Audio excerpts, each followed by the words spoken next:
या hi guys, अगर आप स्कूल ऑफ ओपन लर्निंग के स्टूडेंट हैं और कल से शुरू होने वाले ओपन बुक एग्जामिनेशन देने वाले हैं, या अगर आप थर्ड सेमेस्टर में हैं तो इस वीडियो को एंड तक ज़रूर देखें। हम बात करने वाले हैं एक रीसेंट नोटिफिकेशन की जो एसओएल ने रिलीज़ की है, लेकिन उससे पहले एक क्वेरी है जो काफ़ी स्टूडेंट्स की आ रही है। उन्होंने लास्ट वीडियो में कमेंट सेक्शन में लिखा है, तो आइए उस पर नज़र डालते हैं। तो उनकी प्रॉब्लम ये है कि उनको ना तो डैशबोर्ड में हॉल टिकट नज़र आ रही है, उसका लिंक नहीं है, और सेकेंडली उनका जो डैशबोर्ड है उसमें जब वो कोर्स क्लिक करते हैं तो जहाँ पर फिफ्थ सेमेस्टर के पेपर्स दिखाता है वहाँ पर उनका थर्ड सेमेस्टर दिखा रहा है। फॉर एग्जांपल, ये जो एकेडमिक सेशन है beginning from this year like 2021 to 22, इसमें जो पार्ट है वो फिफ्थ होना चाहिए जैसे सभी स्टूडेंट्स का है, पर इनके केस में थर्ड शो हो रहा है। अगर स्क्रॉल डाउन करते हैं तो एकेडमिक सेशन जो लास्ट ईयर का था ये इनके थर्ड सेमेस्टर के पेपर्स हैं, फिर नीचे फोर्थ सेमेस्टर के पेपर्स हैं, और अगर स्क्रॉल डाउन करेंगे तो फर्स्ट ईयर के पेपर्स भी होंगे। लेकिन जो मेन इशू है इनके यहाँ पर पार्ट ये सेमेस्टर की बजाय मतलब फिफ्थ के बजाय थर्ड शो हो रहा है, और इनको हॉल टिकट का लिंक नहीं है इनके डैशबोर्ड में। तो गाइज़, अगर आप भी सेम प्रॉब्लम फेस कर रहे हैं, फॉर एग्जांपल आपके डैशबोर्ड में जो नोटिस सेक्शन है उसमें अगर एडमिट कार्ड या हॉल टिकट का लिंक नहीं है और आपके भी कोर्स में थर्ड दिखा रहा है फिफ्थ के बजाय, जो भी मैंने आपको स्क्रीन पे दिखाया, तो उसके लिए एक सोल्यूशन मैं आपको देना चाहता हूँ। Like I am not sure whether it's going to work. एक ऐसे स्टूडेंट हैं जिन्होंने मुझे बताया कि वे एसओएल गए थे, उन्होंने अपनी फ़ीस रिसीप्ट का स्क्रीनशॉट लिया, प्रिंट आउट लिया और वहाँ पर सबमिट कराया, ठीक है, और सबमिट कराने के बाद like with in few hours उनका ये करेक्शन हो गया। तो that was before the registration for OBE began. तो अभी जैसे रजिस्ट्रेशन हैज़ ऑलरेडी स्टार्टेड, तो अगर आप चाहें तो वहाँ जा सकते हैं, लेकिन मैं ये नहीं कह रहा हूँ कि आपको वहाँ जाना ही पड़ेगा, क्योंकि कल से एग्ज़ाम है और काफ़ी स्टूडेंट्स तो आउट ऑफ दिल्ली हैं, तो उनका वहाँ पर जाना प्रैक्टिकली पॉसिबल नहीं होगा, ठीक है। लेकिन once again I am telling you कि एक स्टूडेंट ने बताया है वो सेम प्रॉब्लम फेस कर रहे थे, तो वहाँ पर गए, फ़ी रिसीप्ट का प्रिंट आउट दिया, सबमिट कराया, तो ये प्रॉब्लम जो है विद इन एन आवर और टू करेक्ट हो गई। नाउ आई एम अज्यूमिंग कि सिंस काफ़ी स्टूडेंट्स ये प्रॉब्लम फेस कर रहे हैं तो may be SOL will rectify this automatically, क्योंकि बात यहाँ पर सिर्फ इसकी नहीं है कि जो पार्ट है वो थर्ड दिखा रहा है फिफ्थ के अलावा। बात यह है कि ये स्टूडेंट जो है हॉल टिकट डाउनलोड नहीं कर पा रहे हैं, इसका लिंक नहीं है उनके डैशबोर्ड में। तो आइए जो नोटिफिकेशन है उस बारे में बात करते हैं। So the first point is, आप अपनी ओपन बुक परीक्षा के लिए डीयू पोर्टल का उपयोग करने की जानकारी के लिए लिंक देखें। तो आइए पहले इसी को देखते हैं। तो बेसिकली इसमें जो इंस्ट्रक्शंस हैं उनमें कोई प्रॉब्लम नहीं है, लाइक आपको ये ठीक से पढ़ना चाहिए वर्ड बाय वर्ड। लेकिन एक और क्वेरी है जो एक स्टूडेंट ने स्क्रीनशॉट के साथ भेजी है, वो मैं आपको भी दिखाता हूँ। इसमें किसी स्टेप में लिखा है कि आपको अपना नाम लिखना है। Just give me 1 second. हाँ जी, तो गाइज ये है step number 4, answering the question paper. इसमें आप सेकेंड पॉइंट देखें, उसमें लिखा है students will write their name, programme name, semester, examination roll number, unique paper code etcetera on the first sheet use for answers, right. तो guys आप इसमें confuse ना हो, इसमें जो नेम लिखा है, हालांकि इसमें मेंशन है कि आपको अपना नाम लिखना है, पर आप लिखेंगे नहीं, क्योंकि जो रिसेंटली जो गाइडलाइंस इशू हुई है एसओएल के द्वारा उसमें ये साफ तौर पर बताया गया है कि आप पर्सनल इन्फॉर्मेशन लिखते हैं तो वो अनफेयर मीन्स माना जाएगा और एक्शन भी लिया जा सकता है या लिया जाएगा, ठीक है। तो हालांकि जो नोटिफिकेशन कल रिलीज़ हुआ है उसमें इन्होंने लिखा है कि आप ये इंस्ट्रक्शंस ध्यान से पढ़ें, लेकिन आप इसमें कंफ्यूज मत हों। मुझे नहीं लगता, like as per my understanding, जो ओबीई गाइडलाइंस हैं हम उन्हें फॉलो करेंगे। वहाँ पर लिखा हुआ है कि आपको अपना नाम नहीं लिखना, तो ये क्वेरी सॉल्व हो जाती है।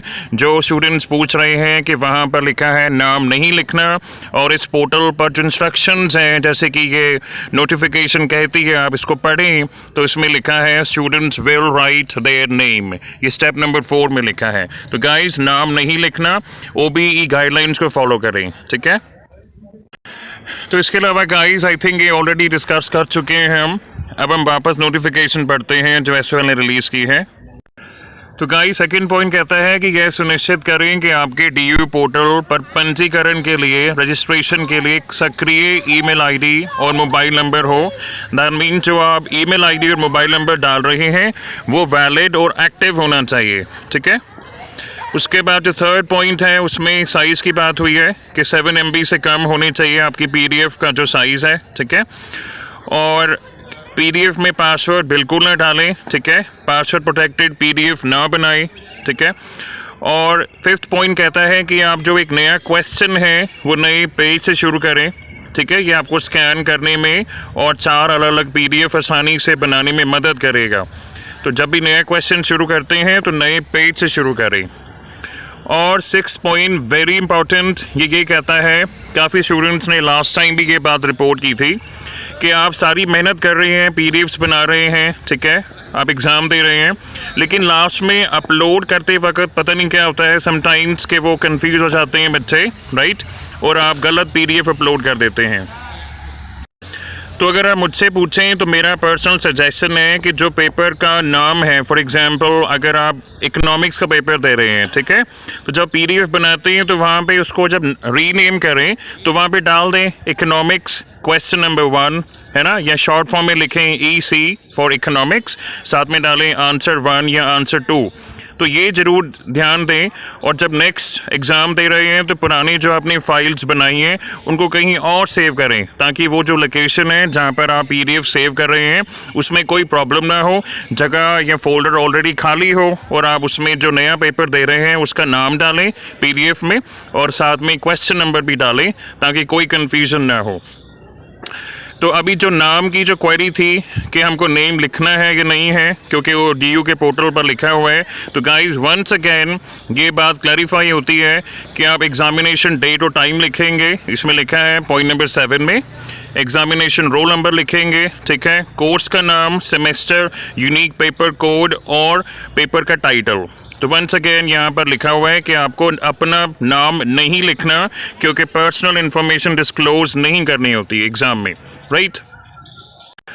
और जो पॉइंट नंबर 8 है इसमें लिखा है कि ये सजेशन है कि आप अपने आंसर शीट के जो भी पेजेस हैं उन पर पेज नंबर तो डालें, ये पहले भी बताया गया था। एग्जामिनेशन रोल नंबर आपको डालना होता है, ये आपको ऑलरेडी पता था। एक नई बात इसमें लिखी है कि आप अपना पेपर कोड भी डालें। तो जो भी जितने भी पेजेस आप लिख रहे हैं, फॉर एग्जांपल अगर टोटल आपके 15 पेजेस हैं इंक्लूडिंग ऑल द क्वेश्चंस हैं, जितने भी हैं उन सब पेजेस पर ऊपर आपका examination roll number, paper code और पेज नंबर जो आप नंबरिंग कर रहे हैं वो होनी चाहिए, ठीक है। और पॉइंट नंबर 9 में वंस अगेन ये लिखा है कि आप अपनी कोई भी पर्सनल इन्फॉर्मेशन जैसे मोबाइल नंबर, ईमेल एक्सेट्रा कहीं भी आंसर शीट पर नहीं लिखें। और लास्ट में जो बताया है कि मान लीजिए क्योंकि नेटवर्क है कभी कभी स्लो हो जाता है या डिस्कनेक्ट हो सकता है, ठीक है, तो आपको ये पता होगा कि 3 hours for writing, 1 hour for downloading the question paper and uploading the answer sheets, इसको मिला के हो गए 4 आवर्स। लेकिन अगर उसके बाद अगर आप करना चाहते हैं आपको 1 आवर और दिया जाएगा, DU पोर्टल पर ही सबमिट करेंगे, लेकिन वो लेट सबमिशन में काउंट होगा। और उसके बाद भी अगर कोई प्रॉब्लम होती है आपको 30 मिनट्स और दिए जाएंगे ईमेल सबमिशन के लिए। तो आई थिंक पहले किसी ने पॉइंट आउट किया है कि ईमेल सबमिशन के बारे में लिखा था कि आप नोडल ऑफिसर को ईमेल करेंगे, पर यहाँ पर आई थिंक ऐसा लिखा है कि आपकी सब्जेक्ट स्पेसिफिक ईमेल आईडी होगी जो आपके डैशबोर्ड में मेंशन की जाएगी, ऐसा इसमें लिखा हुआ है, ये कहीं पर अवेलेबल कराई जाएगी। तो अगर इन केस आपको लेट सबमिशन आपको करना पड़ता है ड्यू टू टेक्निकल ग्लिचेस या एनी नेटवर्क एरर्स, अगर आप लेट सबमिशन में जो आपको 1 आवर एक्स्ट्रा दिया जा रहा है उसके बाद भी अगर आपको टाइम चाहिए तो आप ईमेल सबमिशन करेंगे, नहीं तो ये ऑप्शन आप बिल्कुल यूज़ नहीं करेंगे, ठीक है। आप कोशिश करें कि आपका जो 4 आवर्स का जो टाइम ड्यूरेशन है उसी के बीच में सबमिशन हो, और अगर आपको 1 घंटा और चाहिए ड्यू टू एनी रीज़न तो लेट सबमिशन में आप 1 आवर एक्स्ट्रा ले सकते हैं। और गाइस पॉइंट नंबर 11 में टाइमिंग्स लिखे हैं, तो आई थिंक जो रिसेंट डेट ही रिलीज़ हुई है उसमें टाइमिंग 2:30 की है। लेट्स चेक वंस अगेन, और इसके हिसाब से आप देखिए तो गाइज ये है नेक्स्ट पॉइंट। इसमें परीक्षा का समय लिखा है 2:30। आपकी डेट शीट में अगर 2:30 लिखा है तो आप वहीं से शुरू करें। इस पॉइंट को ध्यान से देखें, ठीक है। 3 आवर्स का टाइम है एग्जामिनेशन का, और स्कैनिंग और जमा कराने का समय मीन्स आपको 1 आवर दिया जा रहा है। तो 6:30 तक आपकी डेडलाइन है, आपका लेट सबमिशन काउंट नहीं होगा, ठीक है। अगर आपको एक्स्ट्रा टाइम चाहिए due to any unforeseen reasons तो आप 6:30 to 7:30 आप यूज़ कर सकते हैं। डेडलाइन के अंदर ही सबमिट करें। और अगर उसके बाद भी कोई सिचुएशन ऐसी अराइज होती है कि आपको ईमेल करना पड़ता है तो आप इस संबंधित विषय की परीक्षा के लिए उस विषय विशिष्ट यानी सब्जेक्ट स्पेसिफिक एक ईमेल आईडी प्रोवाइड की जाएगी, जैसे लास्ट टाइम हुई थी। आपको मैं एग्जांपल दिखाता हूँ इसका। तो गाइज ये है जो email IDs last time provide हुई थी, ठीक है। इनका आप स्क्रीनशॉट लेने की कोशिश बिल्कुल मत करें, क्योंकि हो सकता है ये ईमेल आईडीज़ चेंज हो, ठीक है। बस आप ये समझें कि सब्जेक्ट वाइज ऐसे ईमेल आईडीज़ प्रोवाइड की जाएंगी, तो अपना कोर्स और सब्जेक्ट मैच करें, उसके हिसाब से जो ईमेल आईडी है आप उस पर भेजेंगे, ठीक है। अगर आपको भेजने की ज़रूरत पड़ती है, लेकिन कोशिश करें कि डिलेड सबमिशन आप ना करें, 6:30 तक ही सबमिट कर दें। और गाइस इसकी इम्पोर्टेंस समझें आपके, जैसे मान लीजिए कि कोर्सेज को मिला के और सब्जेक्ट्स को मिला के एग्जाम्पल है, जैसे लास्ट टाइम अराउंड 149 या 150 ईमेल्स प्रोवाइड की हैं। तो मान लीजिए कि हर पेपर में अगर कुछ बच्चे भी डिले करते हैं, उनको ईमेल करना पड़ता है, तो ऐसे कितनी फाइल्स होती होंगी, कितनी आंसर शीट्स होती होंगी जो मैनुअली यूनिवर्सिटी को अपडेट करनी पड़ती होंगी, है ना। तो आप कोशिश करें कि सिचुएशन में आप ना ही पहुँचें और DU पोर्टल पर ही जमा कराएं। ये काफ़ी डिफ़िकल्ट हो जाता है मैनेज करना भी। That is why they are insisting again and again कि अगर ये सिचुएशन अराइज होती है तभी आप इसको यूज़ करें, और ये this is to be used only in an emergency situation, तो आप इसको अवॉइड ही करें।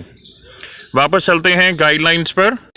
सो I think guys point number 12 यही बात कर रहे हैं जो आपको मैंने बताई है अभी। विषय विशिष्ट ईमेल आईडी आपके डैशबोर्ड पर उपलब्ध होगी, और ईमेल सबमिशन एक मैनुअल प्रोसेस है और इसके इवैल्यूएशन में टाइम लग सकता है, रिजल्ट्स में आपका रिजल्ट डिले भी हो सकता है, ठीक है।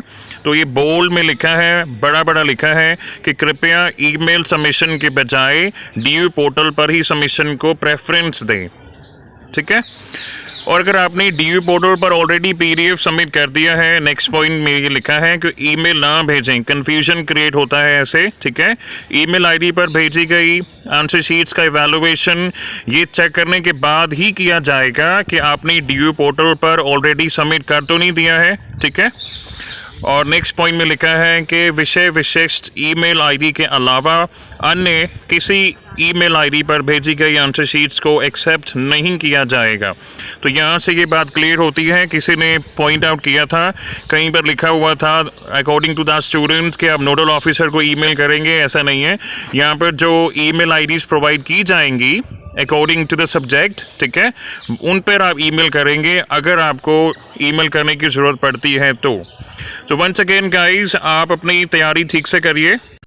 और अभी तो आपके एग्ज़ाम्स हैं गाइस, तो आप तैयारी पर ही ध्यान दें। बाद में एग्ज़ाम्स के बाद आप चैनल पर दोबारा आ सकते हैं, Dayal academy in YouTube. Playlist के हिसाब से आप ऑलरेडी पहले से पढ़ाई शुरू करें ताकि एंड मोमेंट पर आप पैनिक ना हो, ठीक है।